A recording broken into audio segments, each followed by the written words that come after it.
Hey everybody, this is a redo of the video that I made yesterday evening about this wine, the Podere Sanguineto Vino Nobile di Montelmjano.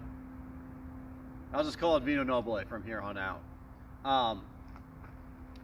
I have daylight now. The last one I made last night was inside in my warehouse, and this is just, you know, it's always better doing stuff like this in the daylight, so doing it again. Here we go. Vino Nobile di Montelmjano, Podere Sanguineto 1 e 2 2017. What does that all mean? Vino Nobile di Montelmjano is one of the most prestigious wines made in Tuscany. That and Prugnolo Gentile. And then you have all kinds of individual producers making amazing stuff. But if you're talking about like DOCG appellations in Italy, in Tuscany, this is one of the top. Sanguineto is an amazing producer. It's run by Dora Forsoni and her partner Patrizia. Dora grew up here. She's been farming these vines her entire life. I don't know how old she is, 70 years old, something like that. She's a like tiny little woman who's just a force of nature and just always excited about everything, it seems like. Particularly her wines and her land and her soil. Sanguineto, the name, it's like the root word is blood, of blood. It's because the soil here is very red. It's a very like iron-rich red soil. She also has a fair amount of white, like calcareous clay soil, but she thinks that that's not fit for making Vino Nobile or Rosso di Montelmjano, so she doesn't farm that. Just the red, like iron-rich soil, that's what she makes, that's what her vines grow on. The estate is actually 50 hectares, and she only farms like 6 of them. Uno e due, apparently, originally, her estate was a portion of a larger estate that were rented out as like sharecropping parcels.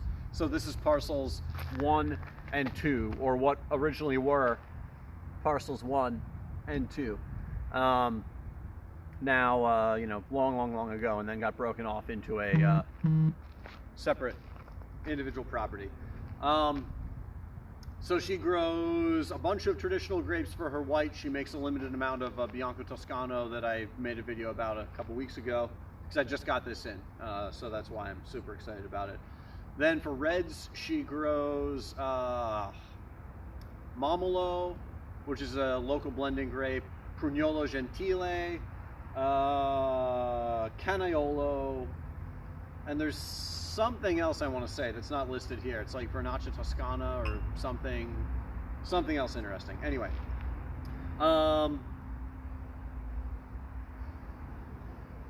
so she farms extremely traditionally and makes the wines very traditionally, all organic farming, but it's just because that's what her father taught her. It was like winemaking before the Green Revolution. Oh man, it smells dark, blackberry, black cherry, black pepper, like literally like ground up black pepper, some currant,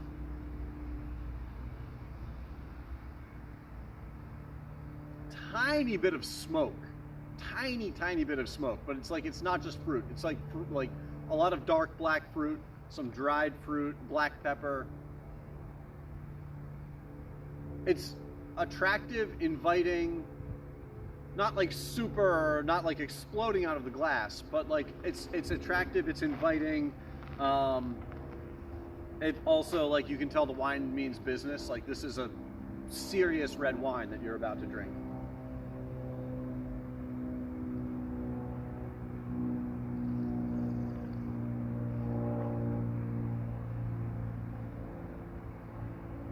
That is so good. Every time, this wine is so good. And also, I was really excited about this because it's the 2017 vintage. And 2017 was a hot year in central Italy, like really hot. like kind of like bad hot. Some wines were just like too hot, too high in alcohol. This says it's 14.5%, but all of her labels always say that they're 14.5%, on the reds at least, I'm pretty sure. That could just be because she was very adamant when I went and met her and stayed with her 2 springs ago, spring of 2019. And she was really adamant that she does all of her farming is the same. I was like, because we were drinking, you know, the Rosso, the Vino Nobile, and then the Vino Nobile Reserva.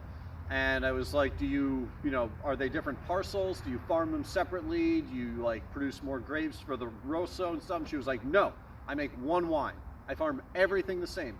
I make one wine, and then I decide, you know, when I'm sorting the grapes, when I'm in the winery making the wine, once the wine is fermenting, I decide like, okay, this was a great year. This barrel is great. This barrel is doing what I want. And she decides in the winery what she's going to keep as Vino Nobile. So all the vineyards are classified as Vino Nobile. So it's in the winery that she decides what will be Vino Nobile, what she's going to declassify as Rosso, and what, if it's a good enough vintage, if there's anything that's worth holding longer, to be Reserva. So really the only difference between the wines, aside from like how they taste differently, but the difference in the process is that the Rosso is aged for 1 year in large old oak casks. The Vino Nobile is aged for 2 years, and then the Reserva is aged for 3 years in large old oak casks. And then they're all aged in the bottle as well.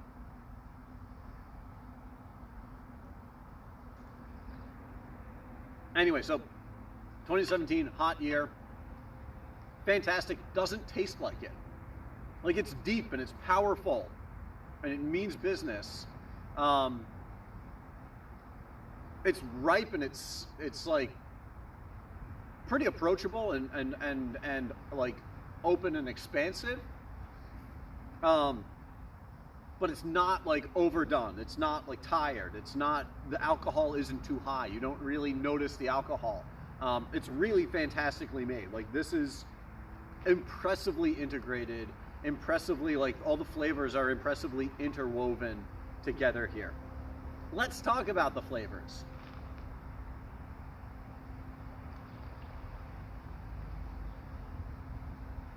Oh, it's so good. Okay. Up front, you get like blackberry, black cherry, dried cherries, and it's like juicy and ripe and warm, and then the mid palate opens up and like expands on your palate, and you get more like black pepper, and a little bit more like, and it's more ripe fruit than dried fruit. The wine doesn't taste tired at all. Like I said, it's got plenty of great energy, and it has nice acidity. You don't really like, it's not in your face because there's so much fruit and like tannin and salt and stuff like that, but it does have good acidity.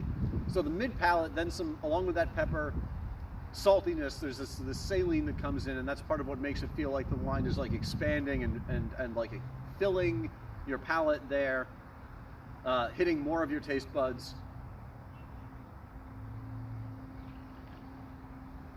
And then on the finish, these tannins come in, and it's dry, but they're those Tuscan, like dry, dusty tannins that aren't super aggressive.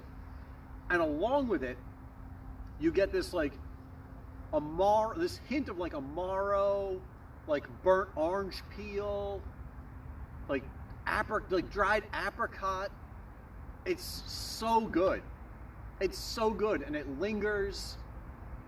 And there's this like, just this hint of like, I don't know, like dried tobacco or something like that. Like, I used to work in a wine shop that also sold cigars and like loose pipe tobacco and stuff, and it's that like dried, you know, like aromatic, like pipe tobacco thing. There's a little hint of that in the finish. But all these flavors are woven together so well. It's really lovely. Vino Nobile in Montelmjano is more of a town where like people live and have their lives and go about their business and go to school and stuff like that, where Montalcino, where Brunello is like a little bit more of like a wine town, like tourist destination and stuff like that. There's a lot more wineries there. It's fine. It's great. They're a little different. And Vino Nobile, this is a big, broad, sweeping generalization. I made it last night as well. I'm making it again here. Vino Nobile de Montepulcianos are generally a little bit stiffer, like a little bit more structured, rigid, not like in a bad way. They're just a little bit stiffer. And Brunello is a little bit like sunnier and open and extroverted, where Vino Nobile is a little bit more closed, has a little bit of a shell, maybe sometimes. It's a broad generalization, like I said. This is fantastic and approachable and like drinking great now. It was great when I opened the bottle, and it like immediately started to open up in like 5-10 minutes. And now today, next day, it hasn't lost anything. It's just opened up, and you can taste more of what's there. I should also say, Sangiovese, so this is mostly Sangiovese, like 90-ish% Sangiovese. Probably varies year to year, depending on how productive the vines are. The vines are not very productive. Dora trains everything in a single-arm Guillot and just has like 1 or 2 bunches of grapes per vine.